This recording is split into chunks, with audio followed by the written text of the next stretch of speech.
Kollagen hayotimizda har doim bo'lishi shartmi? Uni sotib oladiganlar bor, sotib ololmaydiganlar bor degan savol kelibdi. Keling, men shunga to'liq ma'lumot berib o'taman. O'zi kollagen nima uchun kerak bizga? Kollagen bu bizning tanamizda yod mahsulot emas. Menda ham, sizda ham, hammamizda kollagen ishlab chiqariladi. Yoshligimizda zo'r kollagen ishlab chiqarilganimiz uchun terilarimiz silliq, chiroyli bo'ladi. Lekin bizda 25 yoshlardan keyin, 20-25 yoshlardan keyin kollagen ishlab chiqarilishi pasayib borgani uchun bizning terimiz quruqlashib, mayda ajinlar tusha boshlaydi. Ya'ni bizda qarish jarayoni kuzatila boshlaydi. Sochlarimiz to'kiladi, bo'g'imlarimiz og'riydi, terilarimiz elastikligini yo'qotadi va mayda ajinlar tushib ketadi. Ya'ni kollagen ichilishidan maqsad shuki, qarish jarayonini sekinlashtirish uchun. Ya'ni ko'ramiz-ku, boshqalarni yoshiga nisbatan yosh ko'rinadigan ayol qizlarimiz yoki san'atkorlarimiz ko'rib havas qilamiz-ku, nima qilar ekan bular deysiz-ku.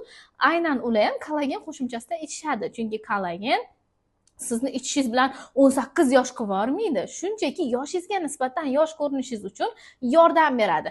Kollagenni esa o'zi asosan siz necha yoshdan ichadigan bo'lsangiz, o'sha yoshdagi holatingizni saqlab qolishga yordam beradi. Agar siz 25 yoshdan kollagen ichishni boshlaydigan bo'lsangiz, 25 yoshdagi terilaringiz go'zalligini saqlab qoladi. Agar siz 50 yoshda kollagen ichishni boshlasangiz, siz hech qachon 20-25 yosh bo'lib qolmaysiz.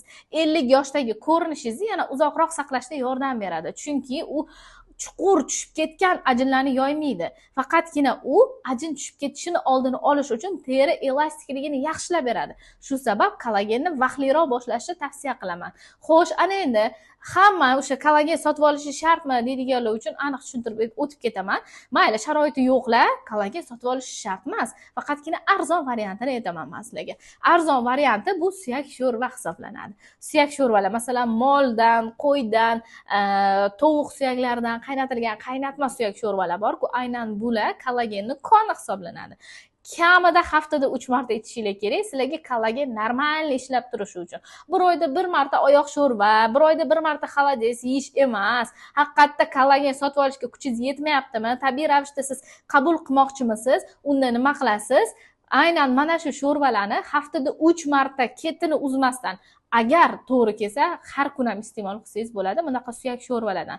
Shunda sizda tabiiy ravishda kollagen ishlab chiqarilishi yaxshilanadi va bunga qo'shimcha ravishda vitamin C qabul qilishingiz kerak. Chunki kollagen tanamizga yaxshi sintez bo'lishi uchun, yaxshi yoyilib, o'z vazifasini zo'r bajarishi uchun bizga vitamin C kerak bo'ladi. Vitamin C ni xohlasanglar tabletka ko'rinishda qabul qilsanglar bo'ladi yoki vitamin C manbasiga boy bo'lgan mahsulotlardan, masalan, sitrus mevalar bo'lishi mumkin, brokoli bo'lishi mumkin yoki bulg'or qalampiri, svetovoy bolgarskiy bor-ku, shulardan foydalansangiz ham bo'ladi.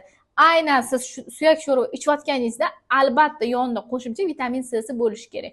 Yoki kollagen sotib olganingizda albatta tarkibida vitamin C si bor kollagendan olishingiz kerak yoki tarkibida vitamin C bo'lmasa yonida qo'shimcha vitamin C bo'lishi kerak. Chunki siz ichayotgan kollageningizni tanangizga yaxshi sintez bo'lishida yordam beradi. Agar sizning kollageningiz vitamin C siz bo'lsa yoki C ga juda be'tiborlik qiladigan bo'lsangiz, ichmaydigan bo'lsangiz, ichgan kollageningiz shunchaki axlatga chiqib ketishi mumkin. Shu sabab albatta bunaqa qoidalarga ham amal qiling. To'g'ri, ya'ni aytmoqchi bo'lganim, xohlasanglar, sharoitinglar bo'lsa, bittada tayyor kollagen olib ichganinglar yaxshi. Ham vaqtinglarni tejashga yordam beradi yoki hamma ham har doim suyak sho'rva icha olmaydi. Ba'zi insonlar suyak sho'rva umuman yoqtirmaydi. Shunaqa holatlar bo'ladi. Vaqti to'g'ri kelmaydi, tayyorlashga vaqti to'g'ri kelmaydi. Shunaqa holatlar bo'lganda tayyorni olganinglar yaxshi. Agar tayyorni olishga kuchingiz yetmaydimi, unda suyak sho'rvalarni ko'proq iste'mol qilinglar. Eng kamida haftada 3 marta. Atak har kun ham iste'mol qilsanglar bo'ladi. Men eng kami bilan aytibman, yonida vitamin C qo'shimchasi bilan.